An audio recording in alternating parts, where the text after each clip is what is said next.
Folks, Bill here, Whirly Bird Video Productions, coming at you with the first in the series of beginners in helicopters.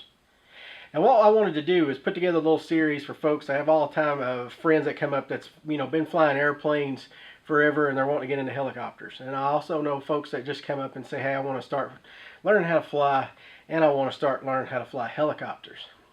So a lot of folks, one misconception is a lot of people will come up and say, well, it's got to be easier to fly a helicopter because you can just hover it. It doesn't have to fly around all the time. And that's definitely not the case. One of the most challenging RC vehicles that I have ever flown is a helicopter. And I say challenging because I don't want to say difficult. I want to use the word that inspires to be better, and challenging is definitely it. There are a lot of moving parts on a helicopter. These particular helicopters I got here are just a few that I've got in my fleet, that because this is all really would fit on the table. I've got a lot more. But, where do you start at? Do you go out and buy one of these to start with? Yeah, you want to go out and buy a Compass 6 HV that's going to set you back, I don't know, $2,000. Or maybe you want a gas instead of electric, so you're going to step out and buy a Synergy helicopter. Buy all the big bangs, whistles, everything you can possibly get. The limited edition OS motor, the V-bar Silverline, the whole 9 yards, and spend, I don't know, $2,400. Oh, well, maybe you don't want to spend that much money, you say. Well, maybe you'll step out buying a Line T-Rex. This is a 700, and you can actually get this 700 like in a super combo for about, I don't know, find it on sale, you get lucky, maybe $1,500. That's what you want to buy one of these, right? No, please don't do that. Do not go out and spend that kind of money. Now, I can tell you this because I'm not sponsored by any of these guys, and I can definitely say, yeah, don't do that. These are great helicopters. I have them. I've got more. I've got other brands. I've got ones that are even bigger than this. I've got an 835 millimeter setup over there, a big gasser. It costs more than these. But that's not where you want to start. And I didn't buy one of these. I didn't buy all 3 of these helicopters in 1 year either. I've been flying since 1994-ish in the helicopters. So a long time. And I bought this helicopter in 1 year, and then I've flown it, and I bought this one the next year, and I bought this one last year, and so that's how it goes. And hopefully you don't crash and destroy it. But if you do crash, you can buy parts and fix it back. So that leads into, please get in your mind that you're going to crash. You are going to crash. And when you crash, you're going to have to repair it back. So if you're in the mindset of, hey, I don't mind messing with something, tinkering with something, and building something, this is a great hobby. Now, I don't like to crash mine, so I try to fly within my skill set to not put a positive amount of stress on the machine.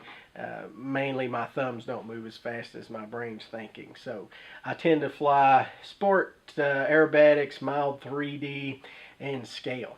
Okay, so you guys have seen the scale helicopter video that just came out with Flight Test, hopefully. If not, go check them out at flitetest.com. I'll put the link below to that video. What you want to do is start out with a small, cheap helicopter. I actually don't have one, but one I would recommend is the Nano CP X from Blade. It's a small, flybarless, collective pitch helicopter that takes a beating. If you can hit the hold switch, generally 9 times out of 10 it doesn't hurt anything when you hit the ground. I've actually flown one up 30 or 40 feet, hit the hold, and just let it fall, no damage. You can't do that with these. You cannot hit the blades on the ground and not break something. I've rarely ever seen one of these tip over and hit the blades. I say rarely, only once that I've actually seen that it didn't break anything, and it was in an auto rotation. The blades were almost stopped before it tipped over. But generally, if these hit anything, it breaks something, and it's going to be more expensive to fix.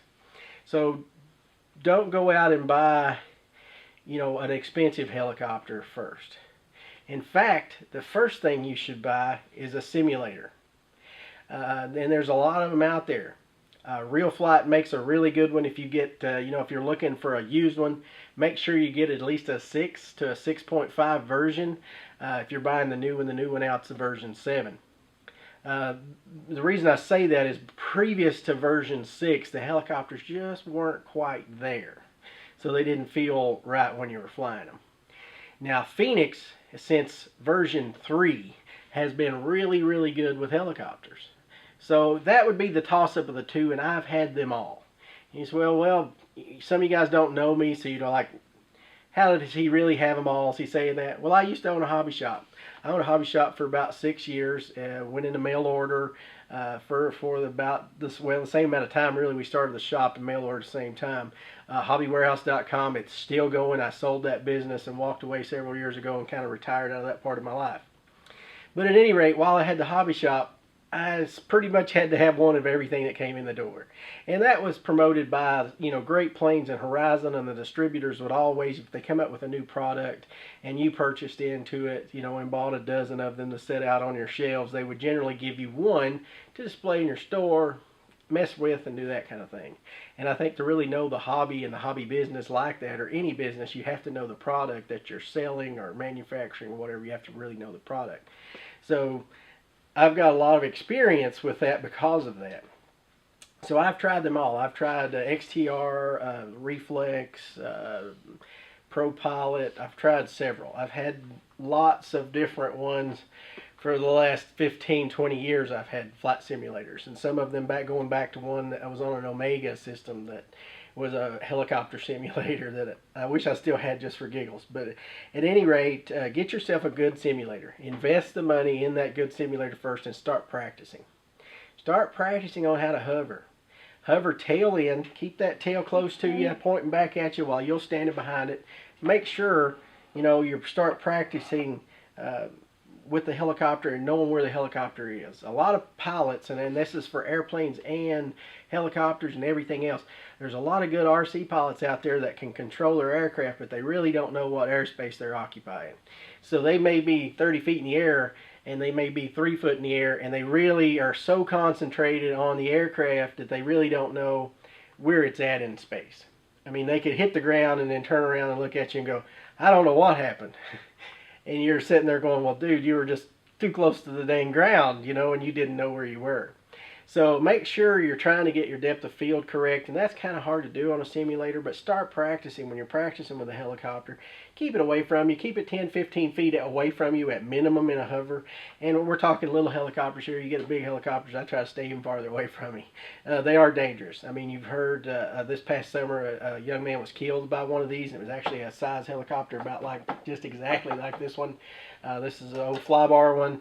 I say old flybar is only a year and a half old or 2 years old, but anyway, the flybarless now is the way to go, and I actually have the kit to convert this one, so I'll be doing that this winter while we're in the midst of a non-flying season, getting ready for spring.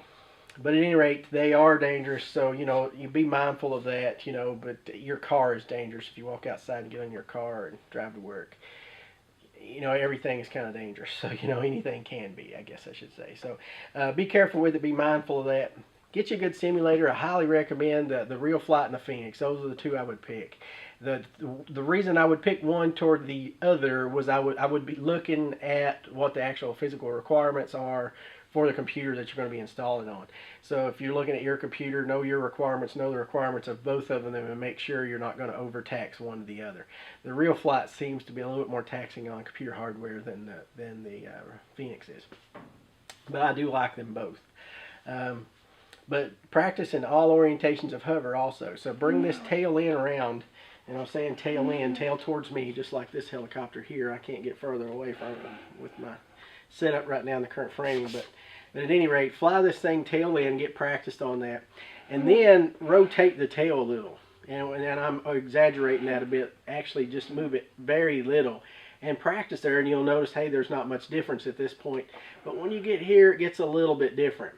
So you want to keep practicing and just pull that back. If you get a little off, just pull that tail back. Get used to using that rudder hand, which a lot of us airplane pilots are really bad for never using that hand except for taking off. But get used to being really smooth on that rudder and maintain control of the helicopter. You're going to have to fly it all the time. You can't let your controls off. You can't just stare there and look at it. It's not going to sit still. It's going to go hit something and crash if you don't put inputs into it. the new flybarless systems are really rock steady, but you know they're going to move around a little bit, and you're going to have to fly the helicopter all the time.